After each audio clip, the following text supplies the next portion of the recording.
이제 우리 하나님 말씀 보시겠습니다. 우리 하나님 말씀 요한복음입니다. 요한복음 6장 63절 말씀 한 절 보겠습니다. 요한복음 6장 63절 말씀입니다. 찾으신 줄 알고 봉독 드리겠습니다. 요한복음 6장 63절 한 절 봉독 드리겠습니다. 살리는 것은 영이니 육은 무익하니라. 내가 너희에게 이런 말은 영이요 생명이라. 한 절 봉독 드렸습니다. 오늘 봉독 드린 말씀, 살리는 것은 영이니 육은 무익하니라. 내가 너희에게 이런 말은 영이요 생명이라.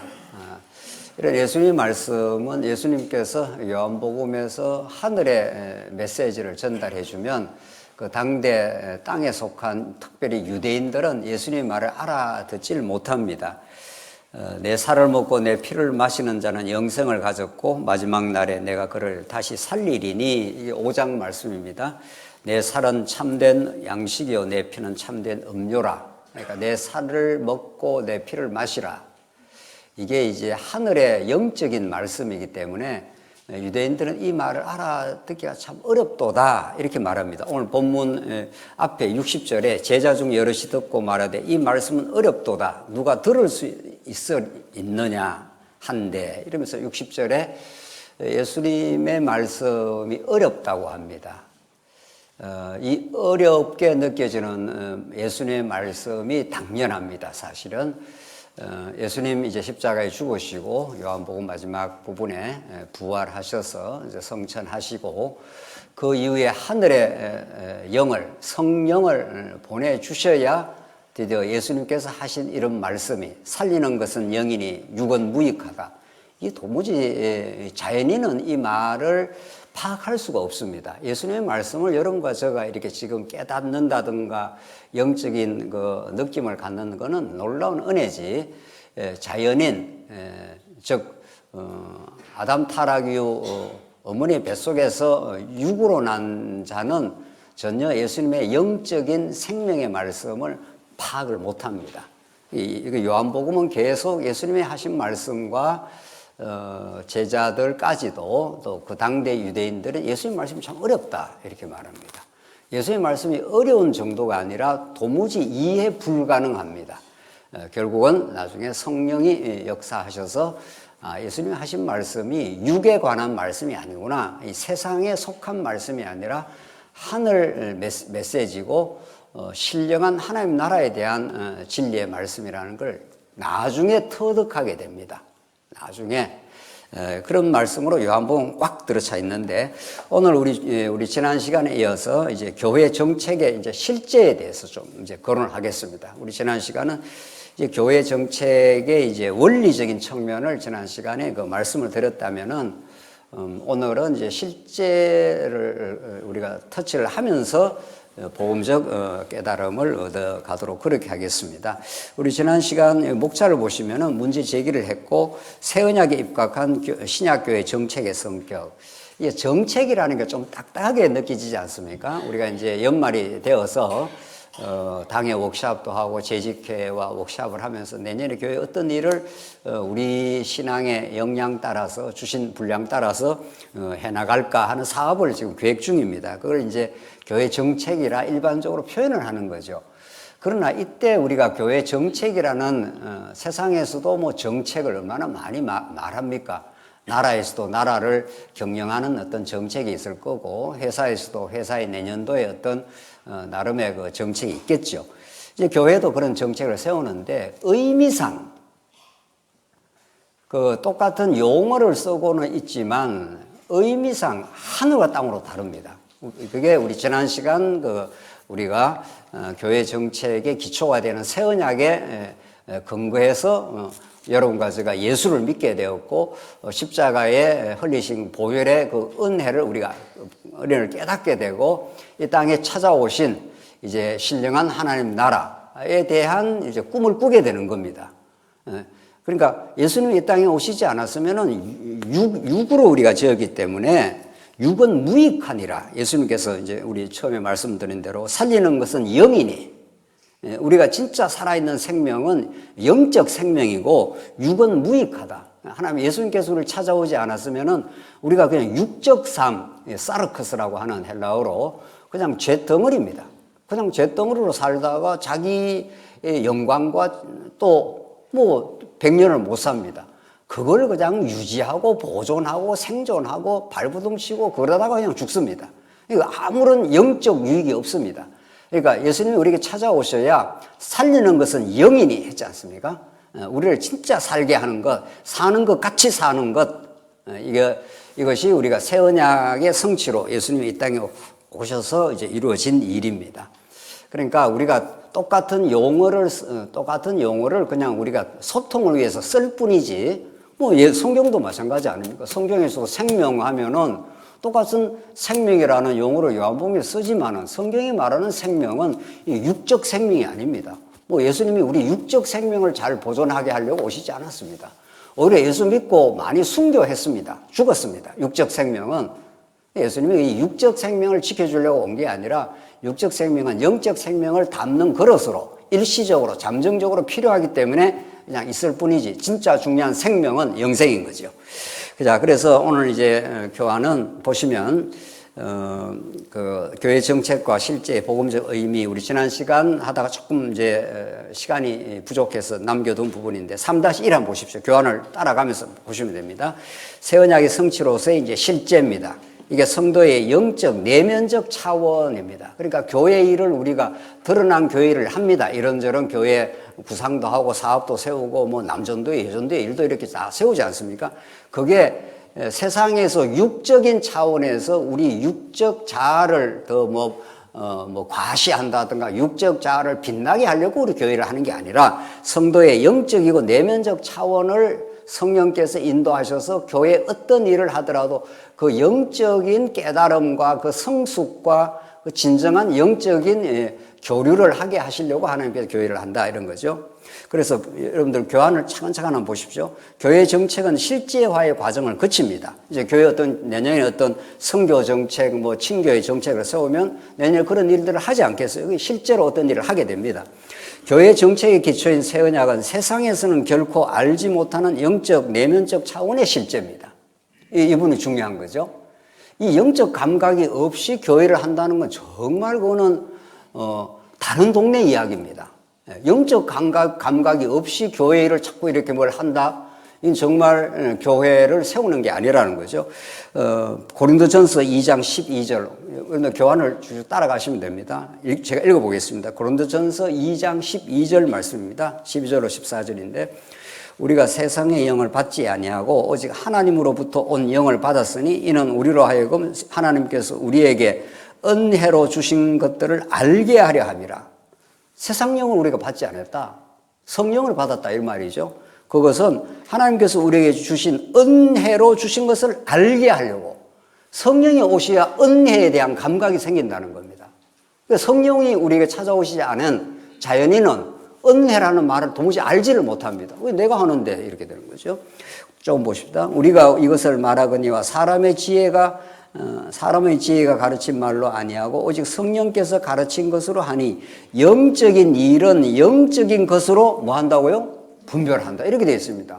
그러니까 영적인 일을 육적으로 파악을 못한다 이런 뜻입니다. 무슨 말인가 모른다는 거죠. 육에 속한 사람은 하나님의 성령의 일을 받지 아니하나니 이는 그것들이 그에게는 어리석게 보임이요. 이거 참 놀라운 말씀입니다. 예수님의 십자가 사건은 성령이 임하지 않은 사람들, 그 당시 유대인들 대부분인데 그들은 굉장히 어리석게 보입니다. 하나님의 아들이 왜 십자가에 이렇게 비참하게 죽어야 돼? 힘없어 죽었는가 봐. 어리석은 십자가야. 이렇게 말한다는 거예요.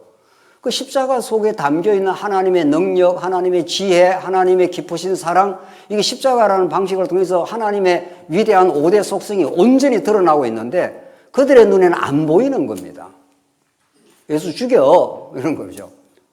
그 뒤에 사단이 춤추고 있는 거죠. 예수 죽이면 우리가 왕노릇 할 거야 이런 거죠. 그래서 그에게는 어리석게 보이며 또 그는 그것들을 뭐라고 했습니까? 알 수도 없나니 알지도 못한다는 겁니다. 이 영적인 진리를. 그러한 일은 영적으로 분별되기 때문이라. 이 고린도전서에 딱 이렇게 아주 명시적으로 드러나 있습니다. 왜냐하면 고린도 교회가 복음을 듣긴 들었지만 전부 육적인 삶을 살아가고 있는 겁니다. 그러니까 누가 더 잘났느냐, 누구 편이 많으냐, 뭐 계속 그러고 있는 겁니다. 예. 우리는 아볼로파, 게바파 이러면서 완전히 육적인 세상살이에서 살아가는 것과 똑같은 가치관으로 판단하고 지금 추구하고 교회를 마치 그렇게 교회인 것처럼 이렇게 생각하는 사도 바울이 너무 안타까워서 그렇게 되는 게 아닙니다. 영적인 성령이 임해야 진짜 영적인 것을 분별을 해서 하나님의 뜻을 알 수가 있다. 아, 이건 하나님의 뜻이 아니구나. 개바파, 바울파 막 힘겨루게 하고 뭐 이러면 그건 전혀 육에 속한 싸움일 뿐이지 성령의 인도함을 받으면 그렇게 되질 않는다. 이런 뜻이죠. 두 번째, 하나님 나라 사상에 입각한 교회 정책입니다. 그럼 교회 정책을 이란 말을 우리가 쓰더라도 정책이라는 말이 이제 우리가 소통을 위해서 쓸 뿐입니다. 어떤 앞으로 내년에 이루어질 교회 전반적인 어떤 정책적 방향, 어떤 원칙 이런 걸 세우지 않습니까? 내년에는 뭐 선교라든가 친교라든가 교육 중에 어떤 것을 더 포커스를 둬서 어떤 예산을 좀 더 세워서 그쪽을 하겠다. 이런 것들을 우리 교회에 이게 필요하다고 이제 우리가 논의를 거쳐서 이제 정책을 세운단 말이죠. 이 교회 정책이라는 말을 쓰더라도 세상에서 회사에서 정책 세우는 거하고 교회에서 정책 세우는 거 똑같겠냐고요. 전혀 다릅니다. 이는 그러니까 우리가 지금 말한 대로 영적인 차원의 교회 정책이기 때문에 당연히 그거는 하나님 나라인 교회, 이게 신령한 겁니다. 하나님 나라는 여러분이 육으로 만난 사람들이 아닙니다. 그렇죠? A라는 사람, B라는 사람이 만난 게 아닙니다. 하나님의 창세전에 예정된 신령한 하나님의 아들인 A, 하나님의 아들인 B가 만난 거죠. 그리스도의 지체로 만난 거지 김아무개, 이아무개로 전혀 만나지 않습니다. 아, 저 사람은 내하고 뭐 고향이 똑같네 이런 소리 교회에서도 하는 것도 아닙니다. 교회 같으면 어쩌라는 이야기예요. 다르면 또 어쩌라는 이야기예요. 그런 이야기들이 자꾸 교회에서 움직이기 시작하면은 세상 정치, 세상 정책이나 똑같은 거란 말이죠. 그런 게 우리 교회에서는 논의의 대상 자체가 안 되는 겁니다. 그 사람이 어떤 배경은 어느 지역에서 왔든지 그게 교회에서 무슨 상관이에요. 그건 하나님께서 그 사람에게 그렇게 태어나게 하고 그렇게 이 땅에 오게 한 것뿐이죠. 우리가 관심을 가져야 되는 건 예수는 누구신가? 하나님 나라는 이 땅에 어떻게 세워지고 그 나라를 우리가 어떻게 누릴 것이냐?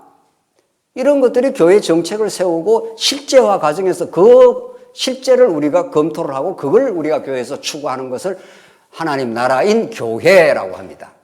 전혀 다릅니다. 자, 보십시다. 그래서 1페이지 밑에 이전에 자기 이름을 위한 정책과 실제 행위가 아니라 하나님을 더 경외하고 사랑하는 방향으로 교회 정책이 우선적으로 설정이 됩니다. 아, 우리 교회가 자기 이름을 위해서 늘 사람은 산다고요. 타락한 육적인 방식은 늘 자기 자존심, 자기 자랑 이런 걸로 사는 사람들이지 우리는 예수 믿고 바뀐 거예요. 원리적으로는. 그러면 하나님을 더 사랑하는 우리 교회 정책을 세우시지요. 이렇게 되는 거죠. 또 두 번째, 또한 지체인 성도와 열방의 성도 그리고 하나님의 영광과 그 하나님을 더 사랑할 뿐 아니라 하나님을 진짜로 진심으로 사랑하게 되면은 우리는 자기 중심에서 벗어납니다. 그렇겠죠?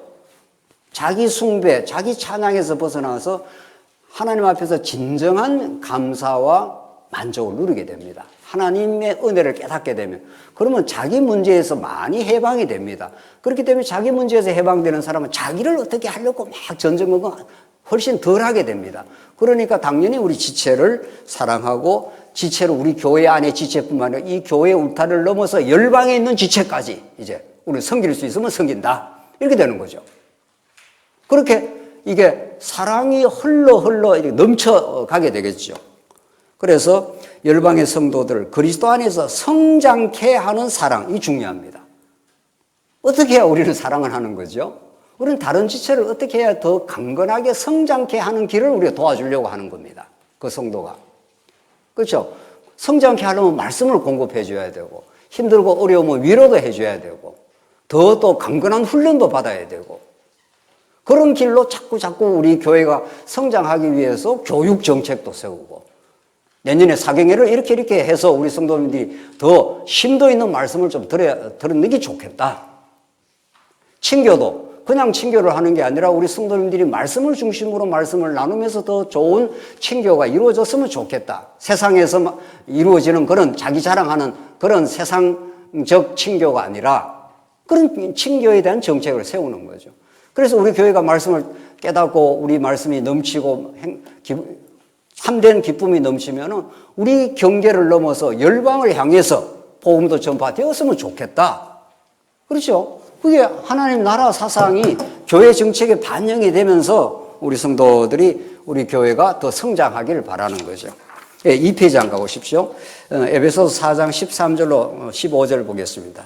우리가 다 하나님의 아들을 믿는 것과 아는 일에 하나가 되어 온전한 사람을 이루어 그리스도의 장성한 분량이 충만한 데까지 이르리니, 성령이 오시면 우리를 자꾸 장성한 분량으로 자꾸 이렇게 성장을 시킨다는 겁니다.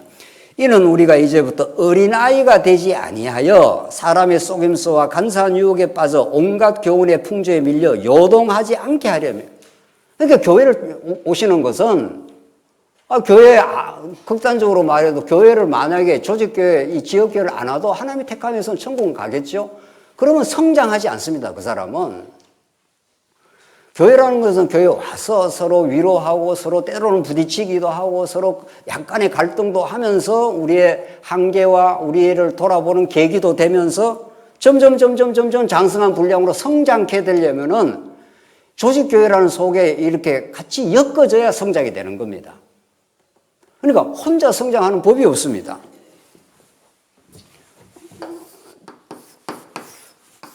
이게 우리 그리스도의 몸 아닙니까? 이게 우리 그리스도의 몸이 전부 연결이 되어 있습니다. 손이 이렇게 이게 또 여기 떨어져 나가지고 손이 이렇게 따로 손이 이게 뭐죠? 팔이 떨어져 나가 있다 이렇게 하면 이 팔 성장 안 합니다. 그때부터는 아무런 성장하지 않습니다.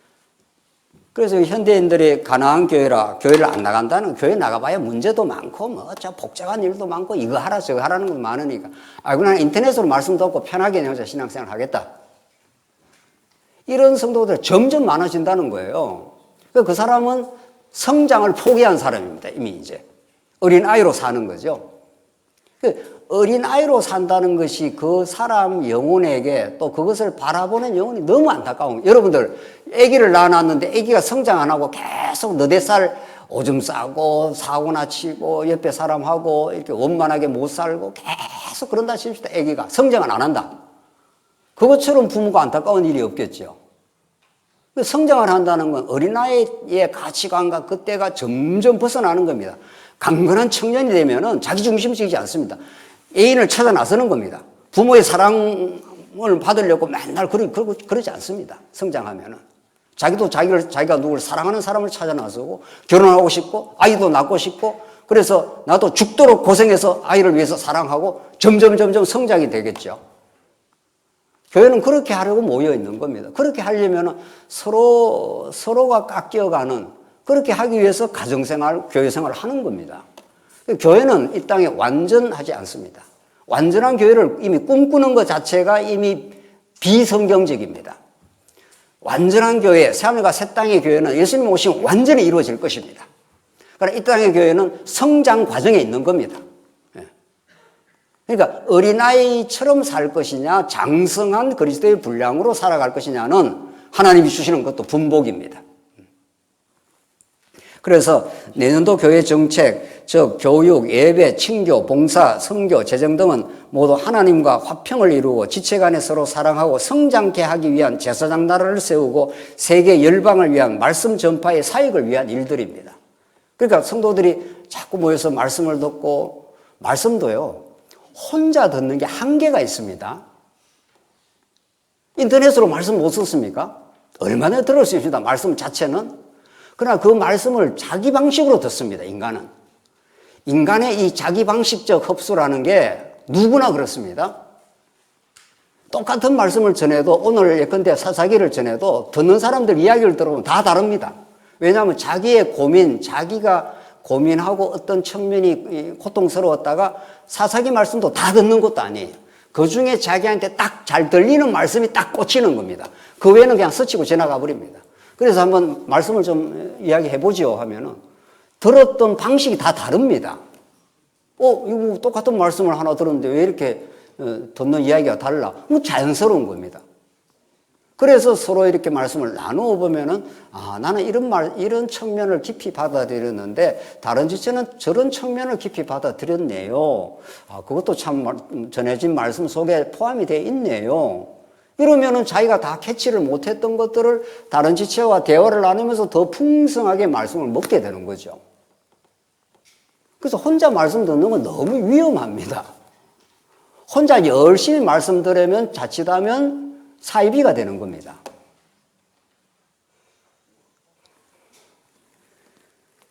그래서 우리는 서로 엮이고 서로 불편할 때도 있습니다. 그 불편함이 얼마나 복이 되는지 모릅니다. 예. 여러분들 가정생활 해보면 다 그냥 좋기만 합니까? 다 너무 좋은가 봐요. 너무 좋은데 자꾸 김 목사는 안 좋은 측면을 자꾸 이야기하는 것 같아서. 좋은 면도 있지만 엮여있기 때문에 마음대로 못하는 겁니다. 옆에 사람이 어떻게 이해하느냐에 따라서 같이 어떤 의견을 나눌 수밖에 없지 않아요? 예. 그게 약간 불편할 수가 있는 거죠. 그 불편한 게 진리를 깨닫는데 너무 좋은 겁니다. 왜냐하면 인간은 아담이 타락하고 자기 마음대로 하고 싶어 하는 게 인간이에요. 근데 마음대로 못하게 하려고 하나님께 옆에 사람과 엮어 놓은 겁니다. 교회도 마찬가지죠. 교회도. 불편하십니까? 불편한 거 있죠? 그걸 보고로 아시면 됩니다.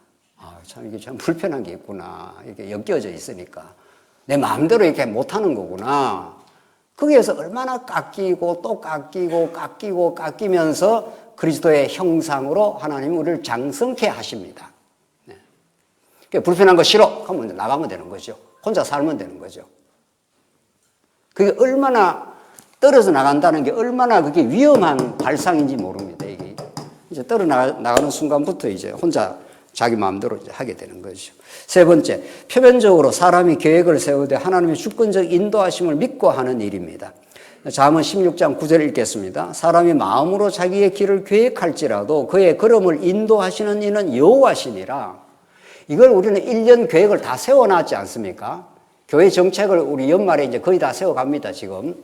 그거 그대로 될 때도 있지만 안 될 때도 있습니다. 여러 교회 1년 동안 이런저런 일이 계속 발생을 하고 우리가 생각지 못한 어떤 일이 발생하고 계속 어떤 대략적인 사역 계획의 기조는 세워져 있지만은 여러 가지 일들이 교회에 발생을 합니다. 왜 교회 계획대로 세웠는데 그대로 안 해? 그런 거하고 싸우고 이런 거 아닙니다. 계획대로 우리가 해야죠. 그러나 새로운 일이 발생하거나 우리가 어떤 원치 않는 일, 또 혹은 우리가 원하는 새로운 변수가 발생되면서 새로운 자꾸 일이, 그래서 우리 나라에서도 연중 계획을 세워놓고 진행을 하다가 나라 경영도 뭐 추가 경정 예산 이런 것도 있습니다. 갑자기 우크라이나 전쟁이 터지고 옆에 나라가 전쟁이 터지면은 갑자기 나라 국가 예산이 그쪽으로 뭐 많이 쓰게 된다든가 이런 일이 발생을 해요. 그거는 국가 내에서 아무리 계획을 세워놔도 한 국가의 경력 밖에서 어떤 일이 발생을 해버리면은 그런 일에 또 쓰게 됩니다. 그러면 새로 추가 경정 예산을 세워서 하면서 중요한 거는 이때 사람이 마음으로 자기의 계획을 계획할지라도 그의 걸음을 인도하시는 여호와신. 하나님께서 또 이런 좀 원래 계획과는 조금 더 다른 차원에서 일이 진행되는구나. 이러면서 자꾸 더 하나님을 배워 가시면 되는 거죠. 예. 그렇죠. 가정 경제도 마찬가지죠. 예. 그래서 우리가 표면적으로 사람이 계획을 세웁니다. 계획 없이 어떤 교회 일을 하겠어요? 당연히 당에도 워크숍도 하고 이런 계획도 세우고 저런 계획도 세워가지만 1년의 일을 진행해 보면은 여러 변수가 발생하면서 더 뭐 풍성한 길로 인도할 수도 있고 원래 계획이 조금 안 될 수도 있고 그런 겁니다. 그럴 때 자꾸 하나님께서 이렇게 우리가 인도를 해 가시는구나 하면서 하나님의 주권적인 섭리를 배워가는 게 목적입니다. 이 계획대로 그대로 하는 게 목적이 아니에요. 계획을 세우지 말자는 뜻도 아니고 계획대로 안 하자는 말도 아닙니다. 아다르고 어다릅니다. 그렇죠? 네. 네 번째, 교회 정책의 실제 집행에서 일 자체보다 일을 통해 성도의 신앙적 배움과 성숙을 지향하게 됩니다. 이건 정말 중요한 포인트입니다. 우리는 교회 어떤 일을 봉사일, 선교일, 교회 친교일 한다 치십시다. 자, 선교를 한다 치십시다. 선교를 인도 선교도 했고 중국도 했습니다. 하고 나서 무엇을 배웠느냐? 그러니까 실제로 중국에서 이번에 와서 우리가 중국 분들을 우리가 말씀도 전해주고 섬기기도 하고 참 그 안타까운 이야기를 듣기도 하고 공감도 해주고 이렇게 그런 시간을 보냈습니다, 우리가. 참 감사할 일이죠. 중국 분들한테 우리가 말씀을 전할 수 있는 게. 그걸 하고 나서 돌아와서 더 큰 깨달음을 얻습니다. 진짜 제대로 된 교회 일은. 근데 하고 나서 땡치고 아무것도 잊어버리고 그냥 또 새로운 일, 이렇게 되는 게 아닙니다. 교회 일이라는 것은. 그래서 첫 번째, 교회 일의 계획 가운데 성도들의 신앙 상태를 돌아보고 점검하게 됩니다. 자, 우리가 계획을 세울 때 성도들의 우리 1년 동안 신앙 상태가 도대체 어떤 상태인가? 성도들이 어떤 것이 부족했는가? 어떤 것을 더 채워가는 게 좋겠는가? 부모가 자녀들 여럿이 있으면은 밥을 하나 짓는 것도 그냥 안 짓습니다. 부모가. 사랑하는 부모는. 우리 아이들이 이제 초등학교를 지나서 중등학교 이제 뼈가 막 튼튼해지는 나이가 됐습니다. 그러면 부모는 그 아이의 그 육적 건강 상태를 잘 살피지 않습니까? 이제 올해는 밥을 할 때 칼슘을 좀 더, 칼슘 맞습니까? 뼈가 튼튼해지는 거? 제가 이렇게 무식합니다. 칼슘인지 뭔지.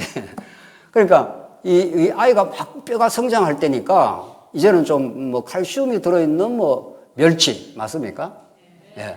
그런 것들이 조금 더 보강된 음식을 해야 되겠다. 이렇게 그 아이들의 상태를 봐가면서 영양가를 이렇게 부모가 조정을 합니다, 이미.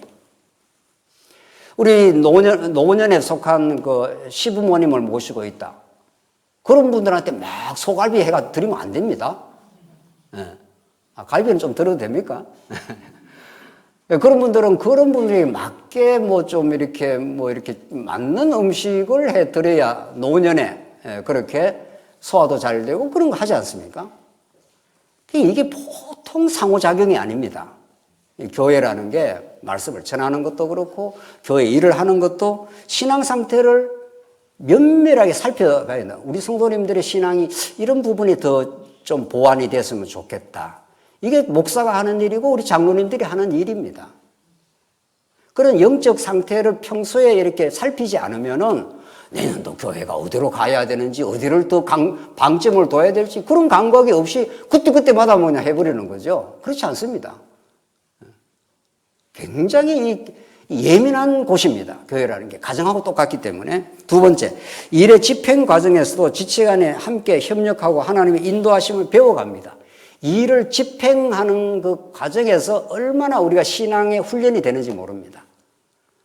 중국에서 이렇게 오는데 이렇게 해봅시다. 저렇게 해봅시다.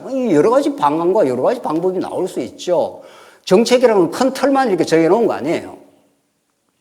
직접 가서 할까? 안 그러면 초청해서 할까? 인터넷으로 할까? 여러 가지 방법이란 여러 가지 있는 겁니다, 그게.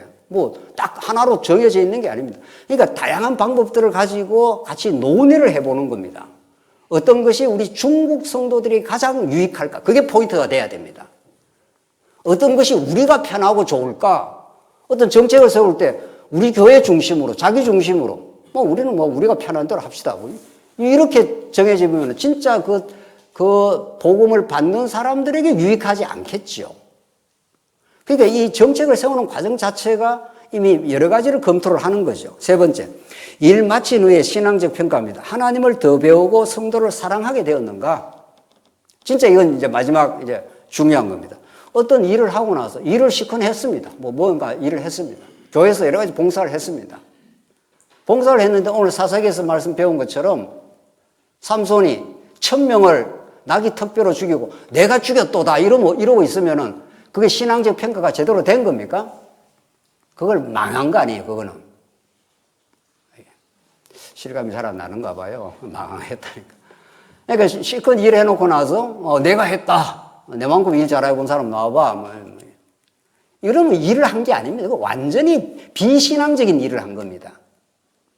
좀 하나님께서 이런 일을 봉사하게 하시고 이렇게 지체들과 협력하게 하나님께서 도와주시고 결국 하나님이 이 모든 일들을 할 수 있도록 은혜를 베풀어 주셨습니다. 이렇게 우리가 하나님을 더 배우게 되고 이를 통해서 지체들을 이렇게 섬길 수 있어서 너무도 감사한 일입니다. 이게 마지막 신앙의 평가입니다. 신앙의 평가가. 또 이러한 일들은 좀 부족하긴 했습니다. 부족한 게 있으면 하나님 앞에 인정을 하면 되는 거죠.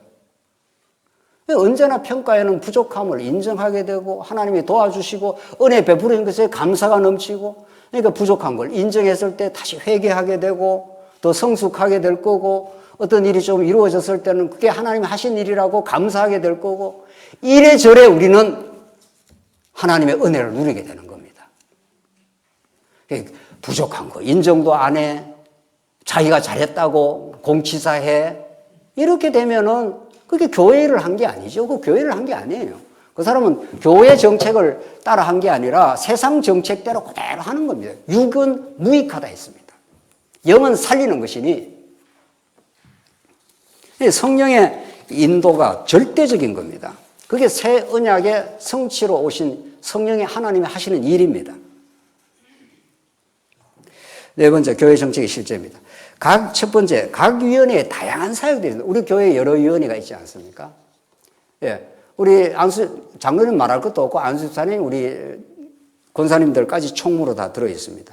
각기 은사와 역할에 따른 교회에 다양한 사역이 있습니다. 이는 그 다양한 사역을 주관하시는 머리 대신 그리스도와 성령의 인도하심을 받는 겁니다. 교회는 머리 대신 그리스도에서 뭐 교육위원회, 뭐 예배위원회, 뭐 선교위원회 다양한 그 위원회가 다양한 임무가 있는 거죠. 이 다양한 임무를 조정하시는 분이 머리 대신 그리스도고 우리가 머리 대신 그리스도의 지혜를 자꾸 공급받을 필요가 있습니다. 그럼 이 팔이 좀 약하면 이 팔을 좀 보완을 해야 되고 이 팔이 약하면 이 팔을 더 좀 에너지를 더 도와주고 해서 온몸이 균형 있게 잘 자랄 수 있도록 이제 해주는 역할을 진리를 얼마나 그 위원회의 담당자, 장로가 되든 권사가 되든 그 담당자들이 말씀의 공급을 계속 받느냐에 따라서 그 일이 이루어지는 겁니다. 이게 세상 정책이 아니란 말이죠. 세상에서 뭐 많은 회사를 운영해봤다 그런 걸로 하는 것도 아닙니다. 그게 보조적인 도움은 될지라도 근본적인 건 아닙니다. 언제나. 세상의 모델을 그대로 가져와가지고 교회를 하겠다? 그럼 교회가 세속화가 되는 거죠. 교회가. 그래서 교회가 어려워지는 겁니다. 한번 보십시오. 고린도전서 12장 4절입니다. 은사는 여러 가지나 성령은 같고 직분은 여러 가지나 주는 같으며 은사는 다양할 수 있다는 거예요. 그 다양한 은사를 우리가 왜 존중을 안 하느냐고. 어떤 분은 이렇게 돌보는 걸 잘하고 어떤 분은 성도들을 잘 위로하는 걸 잘하고 그 다양한 대로 하면 되는 겁니다. 그런데 성령은 같고 직분은 여러 가지나 직분도 우리 교회에서 여러 직분이 있지 않습니까? 주는 같으며 또 사역은 여러 가지나 모든 것을 모든 사람 가운데 이루시는 하나님은 같으니 각 사람에게 성령을 나타내시면 유익하게 하려 하심이라. 그래서 정말 교회는 다양한 우리 위원회가 다양하게 있습니다. 다양하게 있지만 언제나 모든 우리가 예배위원회 소속할 수도 있고 뭐 선교위원회 소속할 수도 있고 여기서 소속해서 이렇게 일을 하더라도 언제나 초점은 또 그 중심은 여기에 늘 가 있으라고 머리 대신 그리스도가 다 지금 관리하고 주관하고 통치하는 거죠. 일 자체가 이게 목적이 아니라 이 일을 이루시고 은혜를 베푸시는 이 같으신 한 분 하나님의 은혜를 따라가는 겁니다. 자, 중요한 것은 이제 당회가 2달에 한 번씩 있는데 지금까지 이 일을 해왔기도 했지만은 때로 조금 좀 부족한 점도 있었어요. 뭐냐 하면은 당회 전에 각 위원회 모임이 필요합니다. 이게 어떤 위원회는 하고 어떤 위원회는 안 하고 이렇게 하는 게 아닙니다. 이게 교회 어떤 실제는. 왜냐하면 2달에 한 번 당회가 다음 주라고 하면 그 전주에 위원들이 다 모여야 됩니다. 그래서 2달 동안 우리 징계위원회에서 어떤 일을 했고 어떤 일은 참 감사할 일이고 어떤 일은 좀 부족하니 다음에는 이렇게 하도록 해보시지요. 이렇게 각 위원회가 회의를 해야 되는 겁니다. 이게 이제 실제 문제인데 그 회의를 안 하고 어떤 위원회 책임자가 마음대로 결정을 해버린다든가 이러면은 위원회의 어떤 의견이 수렴이 안 되는 거지 않겠어요? 그래서 회의를 통한 의견 수렴과 신앙적 논의가 중요합니다. 이를 통해서 하나님의 뜻을 살피게 됩니다. 목사 마음대로 하는 것도 아니고 장로 마음대로 하는 것도 아닙니다. 교회라는 건 더불어 우리가 살아가는 공동체이기 때문에 더불어 자꾸 의견을 나누어가면서 어떤 게 더 좋은 원칙이고 더 좋은 하나님 나라를 이루는 길인가 이런 것들이 끊임없이 위원회에서 논의될 필요가 있습니다. 그러니까 위원장인 장로님은 말할 것도 없고요. 그 위원회의 실무 집사님이나 권사님들도 그 의식이 필요합니다. 그러니까 모든 정치는 민도를 따라간다는 겁니다. 세상에서 그렇게 말합니다. 그것도 일종의 일리가 있습니다. 모든 지도자는 민도의 수준만큼 지도자가 세워지기도 합니다. 지도자가 성도들을 이끌어주기도 하지만 성도들이 그런 민도가 너무 떨어져 있으면 어떻게 지도자가 해볼 수도 없어요. 위원회 모이십시오. 위원회 모여서 꼭 하십시오. 이렇게 자꾸 지도를 한다 칩시다. 안 모여버리면은 그 억지로 교회에서 어떻게 강제를 하겠어요. 교회가 무슨 사법권도 있는 게 아닌데. 이러면은 어떤 밑바닥의 정서와 성도들의 어떤 내용이 이렇게 수렴되어 올라오질 않는 거죠. 그렇지 않아요? 그래서 이거는 지도자와 우리 성도님들 간에 상호작용이 늘 있는 겁니다. 그래서 이거는 뭐 한두 사람의 의식을 가지고 하는 게 아닙니다. 교회는 모든 성도들이, 모든 성도가 모든 위원회에 속해 지구에 다 포함이 되어 있는 거니까 그 지구에서, 오늘 구여전대회에 나와 있나요? 오늘 구여전대회가 무슨지, 오늘 추수감사절이라고, 저는 생강차를 한잔 마셨는데요. 감동이네요. 본인들이 이렇게 추수감사절이니까 이렇게 했으면 좋겠다. 얼마나 좋은 거예요.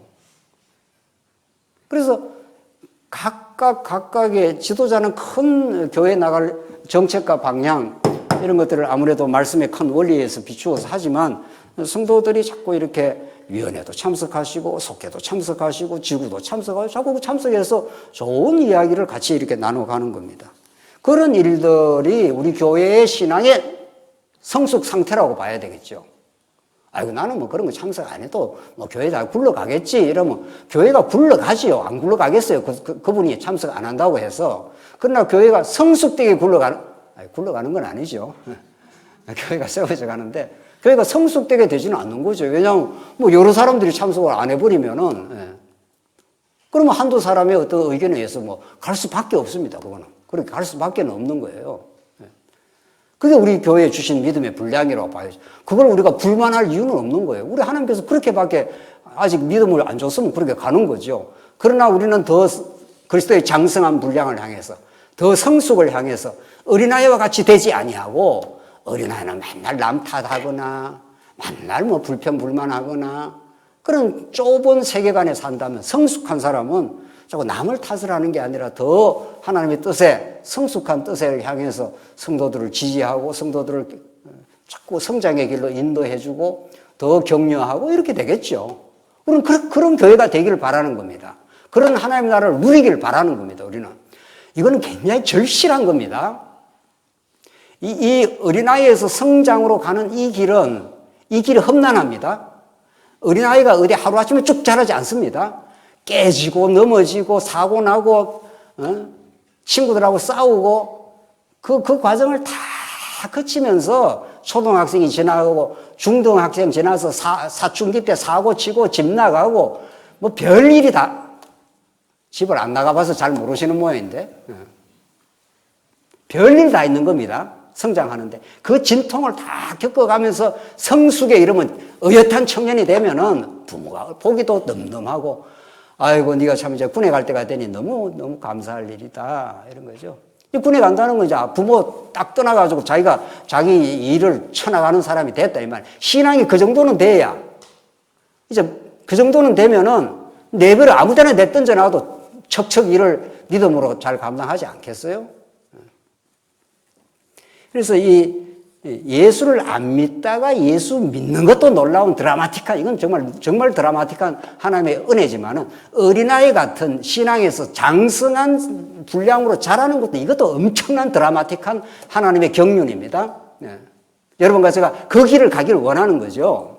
하나님, 우리가 어린아이처럼 이제 살지 않겠습니다. 맨날 남의 이야기하고 그렇게 안 하고, 이제는 정말 하나님의 말씀을 심도 있게 깨닫고 든든하게 살고, 정말 흘러 넘쳐서 다른 사람을 붙들어주고, 우리 장안조항교회가 뭐 좋은 말씀을 가지고 있다면서, 이 좋은 성경신학적 관점이 있다면서요. 이 성경신학적 관점이 있는 이 교회가 우리만을 위해서 산다, 이런 법은 없는 겁니다. 그러니까 어린아이 같으면 그런 생각을 하는 거죠. 우리 교회만 잘 되면 되지, 뭐 노회가 필요하고 뭐 해외교회가 필요해. 그럼 뭐 어린아이인 거죠. 어린아이도 살아, 그러면. 어린아이처럼. 누가 뭐 그렇게 억지로 살라 그랬어? 이런 거죠.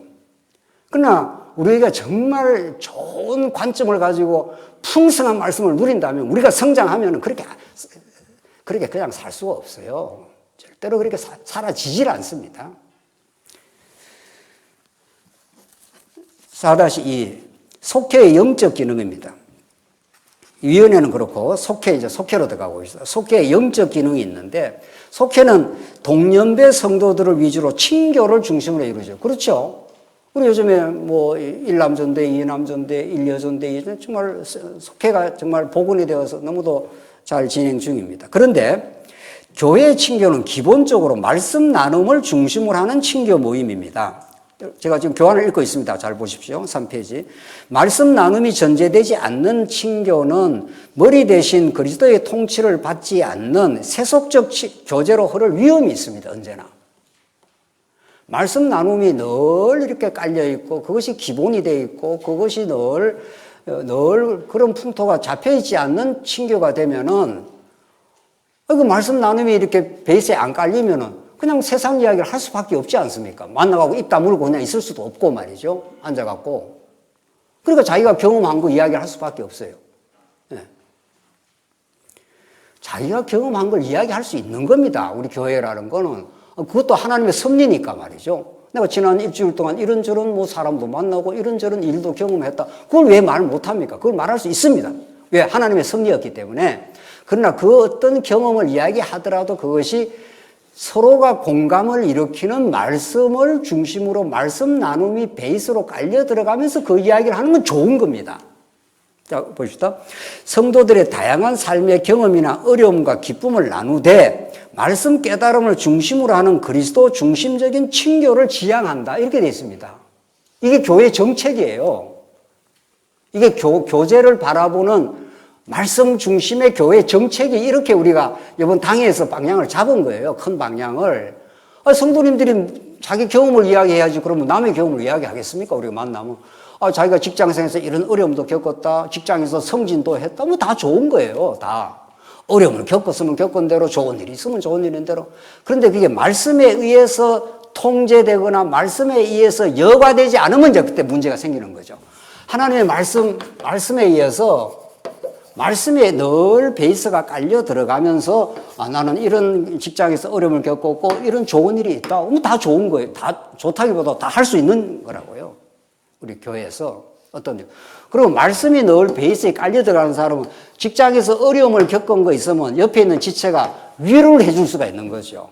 참 직장이라는 게 만만치 않습니다. 돈벌이 한다는 게 그냥 되는 법이 있겠습니까?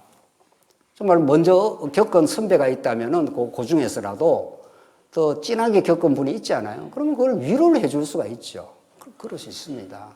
하나님께서 그 직장에 보내신 이유가 성도들이 꼭 성도님으로 하여금 돈을 벌여서 먹고 살려고 하는 건 하나님이 그건 기본 베이스고, 그 일을 통해서 하나님을 더 배우게 하려고 그 직장에서 어려움을 겪게 하신 거라고 우리가 말씀에서 우리가 배웠지 않습니까? 성경이 그렇게 말하고 있지 않습니까? 그러면 그 성도는 어려움을 이야기하고 다른 지체가 그 말씀으로 이렇게 공감을 해주고 해석을 해주면은 강단에서만 말씀을 듣는 게 아닙니다. 강단은 큰 원리에서 막 이렇게 터져나가는 거고, 말씀을 들은 성도들이 그걸 실제 교회 생활에서 그 깨달음을 나눠줄 수가 있지 않습니까? 그러면 여기서 직장 생활에서 어려움을 겪은 것이 다른 지체가 하나님께서 그렇게 하신 일이라고 우리는 보지 않습니까? 그 말을 왜 못합니까? 이렇게 말씀을 오래 배웠는데 그게 뭐 어려운 이야기냐고요? 무슨 전도서 자문의 어려운 이야기 아주 까다로운 지금 논리를 말하는 건 아니잖아요. 그거는 연구하는 사람들이 연구해서 강단에서 그냥 뿜어대면 되는 거고 하나님이 하신다. 하나님 모든 것을 합력해서 선을 이루십니다. 이게 늘 결론에서 나오는 말씀 아니에요. 그러면 어려움을 겪고 있는 사람은 늘 목사가 언제 다 쫓아가서 그 이야기를 해주겠어요. 물론 목사는 정말 어렵고 힘든 성도들과 상담할 수는 있습니다.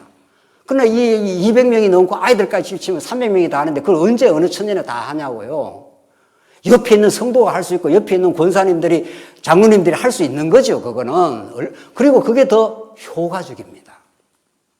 제가 이 교회에 오고부터 늘 이 부분을 내가 안타깝게 생각하고 이 부분이 좀 살아나야 될 건데 이 부분이 살아나야 우리 성도들이 교회에 와서 진정한 속회 생활, 진정한 교회 생활이 되는 건데 강단에서 말씀 듣는 건 가장 기본이고 말이죠. 그래서 이게 직장 생활에서 성질을 했다. 얼마나 좋고 감사하고 축하할 일입니까? 그 직장에서 하면 이래 좋은 일이 생겼네요. 그러면 그거는 축하를 해줘야죠. 저 인간은 뭐가 저리 잘나서 성진까지 하나. 그러지 말고 그거는 세상에서 하는 이야기 아닙니까? 그러면 그런 이야기를 듣는 옆에 성도가 참 잘했네요. 하나님께서 정말 참 좋은 일이 생겼네요. 우리 축하할 일이고 감사할 일이네요. 그러면 그 사람도 하나님께서 참 이렇게 좋은 일이 생겼는데 다른 지체가 진심으로 축하를 해주면 얼마나 그것도 좋은 일입니까? 그게 교회예요. 여러분들 가정이라고 생각해요. 교회가. 가정에서 큰 아들놈이 대학을 입학을 했는데 둘째 아들놈이 시기하고 그럽니까? 진짜 가정이라면? 안 그러죠? 이거 물어봐야 되겠네, 또. 큰아들이 좋은 대학에 입학하면 작은 아들놈이 시기합니까? 아니에요. 사랑의 공동체는 안 그래요. 아이고, 우리 형님 학교 입학이 참 좋으네요. 이럽니다. 그럼 온 가족이 행복한 거죠. 그러니까 어려운 일을 겪든 좋은 일을 겪든 상관없는 겁니다. 근데 말씀의 통제를 안 받으면요. 말씀 나눔이 기본적으로 늘 이렇게 깔려 나가 있지 않으면은 어려운 일이 생기면 말 못하고 좋은 일이 생겨도 또 말 못하죠. 그러면 교회가 엮이는 교회가 되는 거예요. 건강한 교회가 안 되는 거예요. 건강해야 힘을 쓰는 겁니다. 건강해야.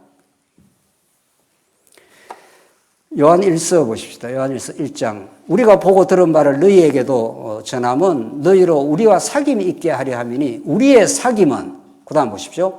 하나님과 그의 아들 예수 그리스도와 더불어 누림이라.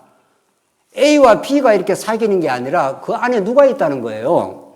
아버지와 그의 아들 예수 그리스도와 더불어 누림이라. 우리가 이것을 쓰면 우리의 기쁨이 충만하게 하려 함이라. 이런 요한 1서의 말씀이 생생하게 살아있는 말씀이에요. 이게 무슨 성경신학 쩍쩍 해서 무슨 이론 체계가 아니에요. 이게 성경은 정말 살아있는 생명의 말씀이라고요. 여러분과 저를 지금 사귐을 하게 하는 그 사귐의 그 중심에 그 하나님과 그 아들이 함께 계신다고요. 그런 걸 우리 내년도 교회 친교인의 정책이라고요. 정책. 그래서 우리가 여러 성경에서 주일날 말씀 들은 걸 가지고 들으면 잊어버리고 딴 이야기 해요. 또 들은 말씀 하나도 이야기 안 해요. 그러면 들은 말씀이 반추가 안 되기 때문에 되새겨지지 않기 때문에 그게 인격 속에 깊이 들어가질 않습니다. 그게 들어가겠습니까? 한번 듣고 좋은 말씀이네. 밥 먹으러 가서 아무 딴 생각 없이 딴 이야기 해버리면 아니 세상 이야기를 하지 말라는 것이 아니지 않습니까? 무슨 이야기를 해도 좋다는 거예요. 무슨 이야기를 왜 못하겠어요? 하더라도 오늘 우리가 들은 말씀 이것을 가지고 편안하게 한두 마디라도 하면서 우리가 세상에서 겪은 이야기들을 하면은 그게 여러분들의 신앙이 얼마나 좋겠습니까? 제가 정말 제가 목회자로서 제일 안타까워하는 부분이 이 부분이에요. 좀 이 부분이 좀 되면 우리 성도님들이 훨씬 신앙이 유익이 되겠는데 말이죠. 그게 워낙 이제 안 해본 거예요. 그게. 그냥 목사 외에는 말씀 이야기하는 거 아니다. 무슨 이런 원칙이 세워져 있는지, 금기가 되어 있는지. 그래서 이 부분을 어려운 이야기가 아닙니다. 이게 정말 어려운 이야기가 아니에요. 그냥 들은 말씀에 대해서 참 오늘 말씀 들으니까 이런 말씀이 이해가 되네요. 그 말을 누가 못합니까, 그걸? 그걸 안 해보고 안 하는 풍토니까 안 하는 것 뿐이에요, 지금. 제가 장로님들하고 어떤 권사님 이야기하고 말씀 깨달으면 제가 이야기를 먼저 꺼내거든요. 잘 깨달으셔요. 잘 깨닫고 이야기를 한다고요. 그냥 사석에서. 마지막으로 4-3 지구 모임의 실제입니다. 지구라는 것은, 구역이라는 것은 평소에 신앙의 대가족 같은 생활 공동체의 의미를 살려 삶의 기쁨과 애환을 살피고 서로 하나님 앞에서 돌아보고 살아가는 모임입니다. 여러분들 어느 구역, 어느 지구에 속해 있다. 이거는 생활 공동체예요. 그게 할아버지 같은 사람도 있고 손자 같은 아기도 있고 거기는 삶의 기쁨도 있고 애환도 있는 겁니다. 따지고 보면 여러분과 제 삶 속에서는 삶 자체로 보면 애환이 훨씬 많습니다. 그 모든 것이 아우러져서 신앙의 기쁨으로 우리가 성화될 뿐이죠. 이 광야 같은 세상에는 우리가 축하하고 감사할 일도 있지만 지금 여러분들 말 안 하는 속속들이 잘 말 안 하는 애환들이 다 있는 겁니다. 다. 그걸 좋은 편안한 풍토가 안 되니까 말을 안 하고 있는 것 뿐이에요. 그래서 지구나 구역 모임은 우리 대가족이라 이렇게 생각하면 되는 겁니다. 그런 풍토로 지구장 장로님이나 지구장 권사님 자꾸 그런 풍토로 일구어가는 게 필요합니다. 이걸 목회자가 다 쫓아다니면서 어떻게 다 하겠어요? 못해요, 이거는. 목회자는 큰 원칙과 복음의 대원칙과 강단 선포와 정말 어려운 성도들을 돌아볼 수는 있지만 그 중간에서 중간 지도자들이 장로님들이 권사님들이 그 중간에서 그 역할을 대가족의 역할을 중간에서 계속 윤활유처럼 돌려줘야 그래야 성도님들이 위로를 받고 말씀 듣는 것도 그런 지구에서 위로를 받고 이 교회당의 주일날 나와야 말씀이 또 들리는 겁니다. 그래서 속회나 지구나 이런 역할들이 다 유기적으로 움직이면서 하나님 나라의 교회가 세워지는 거죠. 그렇죠. 결론입니다. 정말 세상 정책과 교회 정책은 너무 다릅니다. 너무 다릅니다. 세상 정책은 힘있고 잘 나가고 똑똑하고 이런 사람들이 지배하는 정책을 세우는지 몰라도 교회 정책은 정말 하나님의 영광과 성도들의 진정한 성숙을 위해서 그렇게 되기를 바라는 거죠. 그래서 새 언약이라는 이 영적 차원을 늘 염두에 두고 성도님들이 하시면 되고 이 교회 정책의 실제를 이루어가는 일은 정말 성도들 간의 연결과 협력을 통해서 이루어지는데 이 일을 주도하시는 분이 새 언약의 영이신 성령께서 행하시는 신령한 성전 건축이라는 겁니다. 몸을 세워간다 이렇게 해도 되고 집을 지어간다 이렇게 해도 되는 겁니다. 그래서 사도 바울이 집 짓는 비유로도 말하고 몸으로도 말하고 서로 연결하고 상합하여 그렇게 세워간다. 베드로전서 4장 11절 읽고 끝내겠습니다. 만일 누가 말하려면 하나님의 말씀을 하는 것 같이 하고 누가 봉사하려면 하나님이 공급하시는 힘으로 하는 것 같이 하라. 내가 봉사하는 건 내 힘으로 하는 게 아니라 하나님이 공급하시는 힘으로 한다. 이는 범사에 예수 그리스도로 말미암아 하나님이 영광을 받으시게 하려 함이니 그 목적은 하나님의 영광이다. 하나님이 이 일을 할 수 있도록 예수를 믿게 하고 힘을 주시고 말씀을 깨닫게 해서 일을 하고 있습니다라고 하나님께 모든 영광을 돌릴 때 최고의 행복을 누린다는 겁니다. 우리 성도는 하나님 최고 이렇게 할 때 그 영광을 돌리는 사람이 가장 행복해지는 겁니다. 내가 잘났어 이러면 이제 삼손이 목말라서 목말라 죽는 겁니다. 이제 자기에게 영광을 돌릴 때 그 충이 먹어서 죽었다고 그러지 않습니까? 사도행전에 보면은 그에게 영광과 권능이 세세에 무궁하도록 있느니라. 아멘. 이게 베드로 같은 정말 실수 많은 베드로가 이 베드로 전서를 이렇게 쓰면서 누가 말하려면 하나님 말씀하는 것처럼 누가 봉사하려면 하나님이 공급하시는 힘으로 하는 것처럼 그렇게 하라. 정말 이 복되고 복된 이 말씀이 우리 내년도 2025년 새롭게 우리가 계획을 세우는 여러 교회 정책 일에 우리 성도님들이 다 함께 마음과 뜻을 모으시고 아이고, 내 하면 한 사람 빠져도 되지. 이렇게 생각하면 안 됩니다. 예, 이렇게 생각하면. 예.